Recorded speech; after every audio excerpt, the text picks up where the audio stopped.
This is a game on Ruinberg in the Batchat 25T, the French Tier 10 medium, really fast tank, no armor to speak of. It has a 5-round clip. It's pretty nice, but it takes a little while to reload. It's one of my favorite tanks to play in pubs because it's fast enough to flex around, and that's really what we're going to talk about on this particular map. We've played Ruinberg before. We've made videos on this before. So as usual, what we're going to do is we're going to head out towards this village side and see if we can get some early lights on this, what their dispersion is going to be like on this side, and then we'll sort of have to make some decisions on the fly. And one of the things that you want to do whenever you play a really fast tank like the Batchat or you know, some of the newer light tanks and things like that is you do want to get to a forward position where you can spot, but you also want to always have some sort of an escape route, a way to get away. You know, already have this in your head ahead of time, and it'll save you a lot of grief. It's a trap!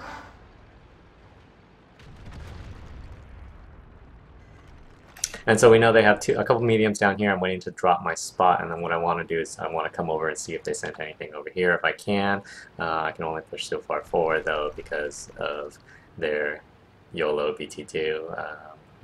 I don't have the I didn't get here fast enough to have a super great position. They've already got some guys down to this middle area here. One of the things about playing the center F line is that you can shoot down into the city F line, but of course the drawback is also they can shoot at you. It's a trap! And so if you do get lit up here, like this pattern could theoretically shoot me, so what I want to be able to do is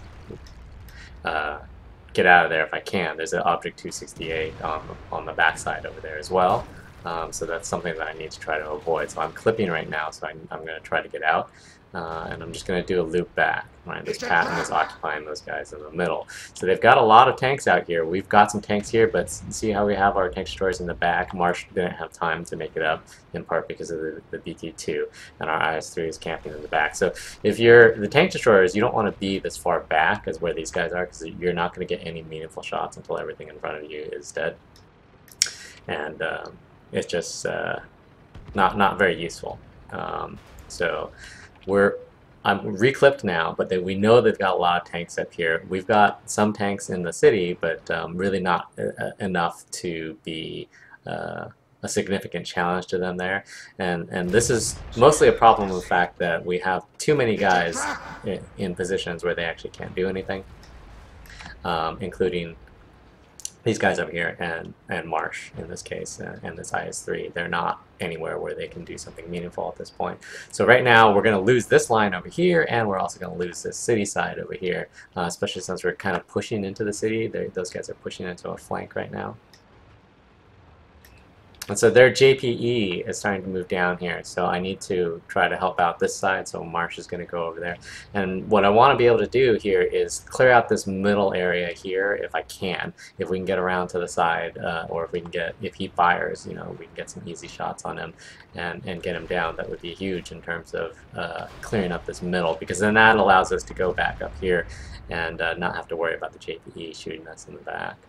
And so the JPE is pushing down this 6 line right now, which is perfect for us. So these guys, as far as we know, are occupied with Miserable. So the further this JPE pushes down, the easier it is going to be for me to just get on this flank. It's a trap! And then just get out. And then this M46 Patton can't shoot me in time because, you know, you just made that quick loop. So we're losing in town still. That's going to be a problem. We're also losing out here. So again, this highlights sort of the problem of this particular match, which is with the fact that we were outnumbered on 2 different flanks. And how does that happen? You get outnumbered over here and you get outnumbered over here because you have too many guys playing too far back in positions where they can't actually do anything.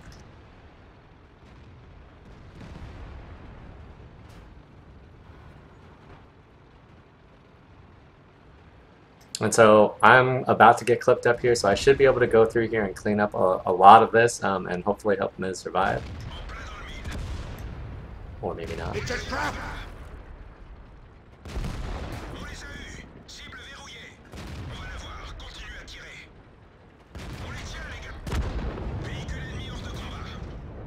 And this T-57 is like blocking me for some reason.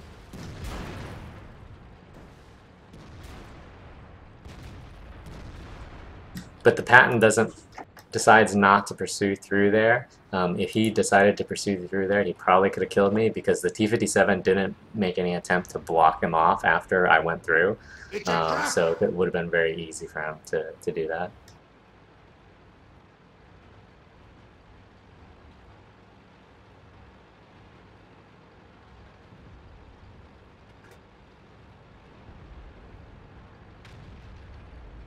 And so our T-57 managed to kill this guy. I'm just clipped just now.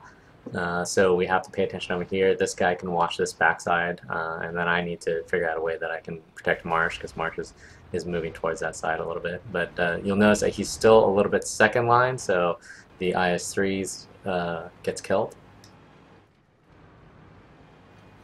And then these guys are going to push to the east towards Marsh, so I'm just getting set up for that.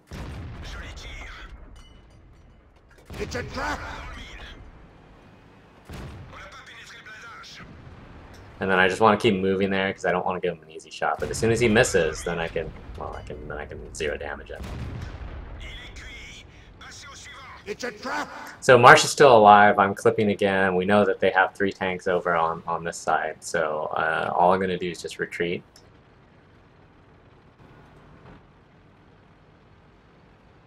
So we're still down a lot of health here. This I'm one shot. This T-57 is one shot. Marsh has 1,000 health. We don't know exactly where the IS-7 is. We don't know exactly where the T-30 is, but we do know where the T-57 is. So what I want to be able to do is I want to go someplace where I can get different shots than where this guy is at.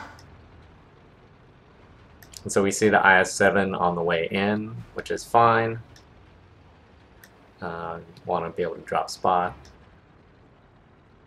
And then I just want that IS-7 to think that I'm over here.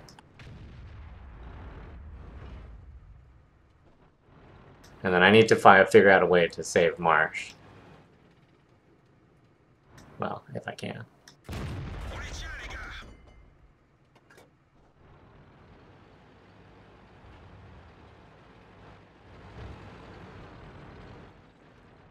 And that IS-7 is pushing through, which is fine. He's kind of YOLOing in to get Marsh.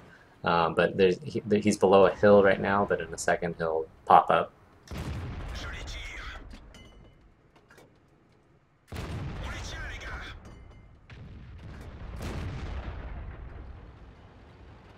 And Marsh is able to get him, but then the T-57 pops out and kills Marsh. But our T-57 is able to take out theirs. Okay, so then so now we have 2 one-shot tanks against a T-30 with about 643 health, and an artillery which is ostensibly still at full health. So they still have an advantage in the fact that we're one shot. So what we want to be able to do is, I'm reloading right now, what we want to be able to do is sort of spot them in an area where we can ideally get some free shots. And so most likely the artillery is still going to be back in this area over here, or he's backing off to the west. So what we want to be able to do is just sort of come down here and see if there's anything out here.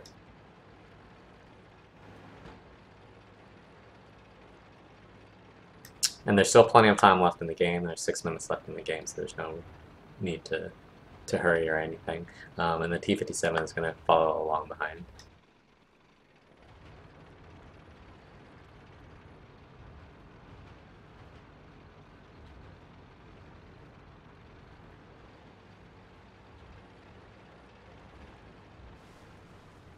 And then I'm guessing that the artillery is either right here or he's still moved out.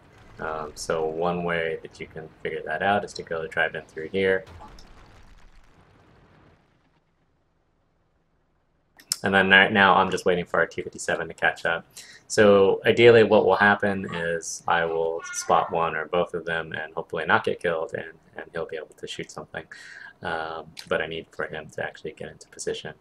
So I have view range down this entire lane right here, and part of this lane, my view on the B line right now is obstructed because there's a couple bushes and trees in front of me, but I don't really need to spot that right now. The greater concern at this point is still that sort of C to D2 area. And then I was waiting for the T-57, but he stopped like back behind these buildings. I wanted him to move a little bit further forward so that he could shoot down both the B line and that D line. But it doesn't look like he's going to. So I'm going to try to do a swoop here and see if I can light anything or if anything lights me. And whenever you do this, whenever you, like, my goal isn't necessarily to get on the cap. My goal is just to, you know, assume that I'm lit the entire time, sort of thing. It's a trap!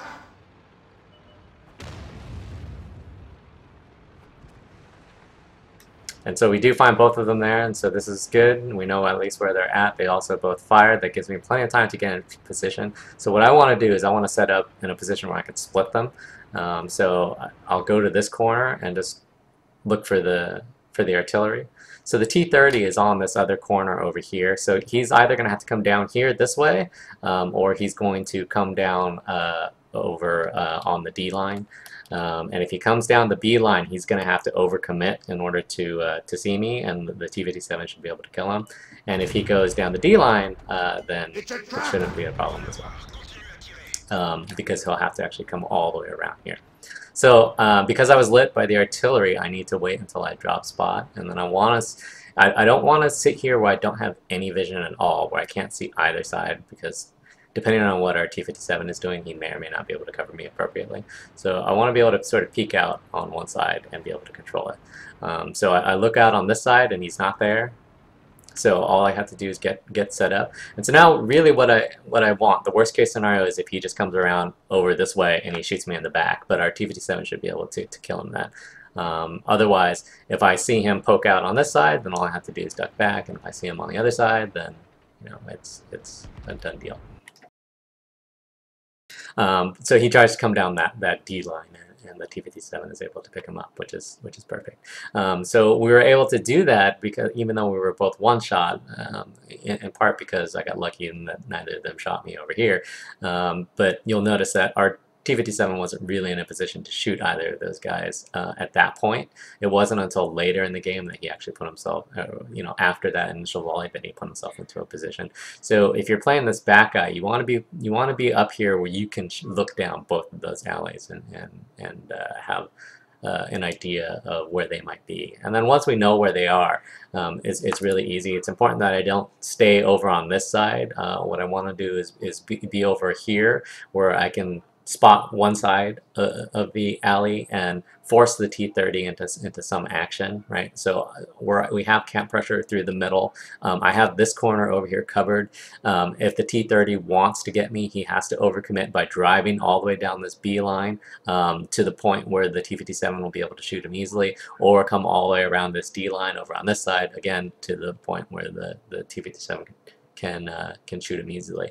So in that way, we're basically covering those angles, one by directly by looking at that corner where the artillery is on. The artillery really, you know, wasn't going to be able to make any play there, and B, by default, you know, sort of making the T-30 take a bad play in order to have to try to kill me to reset the cap.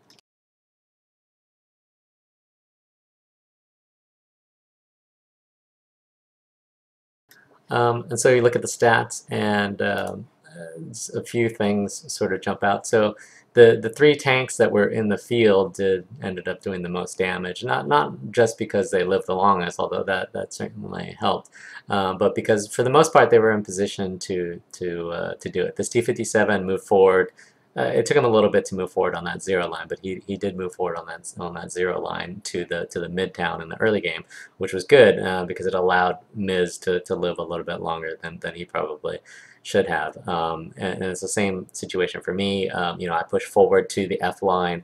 I saw there was a lot of tanks. I was in a long reload, so I left, and then I came back, and then I left, and then I came back. And the ability of fast tanks to be able to do that, to be able to flex and do things is really key, and in particular with the Batchat, because it has a clip. You can do bursts through areas like in the mid game when we pushed up the zero line, the 9 line. I guess it's more the zero line to kill the T-54, the Waffle, and the 268. And that took out a lot of their tanks, and that sort of allows you to do strafing runs like that. And the other thing is that, so if you look at those tanks that were in the back, and for the most part Marsh was in the back, but Marsh did most of his damage in that sort of late game when they were pushing him, when he ended up being on the quote-unquote front line as they drove through our base. One thing their team could have done was put on some cap pressure, which would have forced Marsh to come back, and the 183 is not a very good tank to attack with.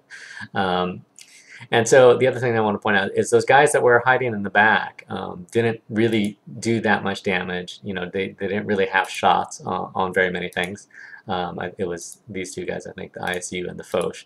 You know, they combined for 4 shots and 400 damage. And part of that is that, or most of that is the fact that they just didn't have anything to shoot at, and they won't have anything to shoot at until I die on that F line, until Miz dies on that F line, until that Patton or that T-56. They're not going to get shots until everybody in front of them is dead. And so if you're in a position like that, you need to be sure that you move further forward. Even in non-turreted tank destroyers, you can be useful up there.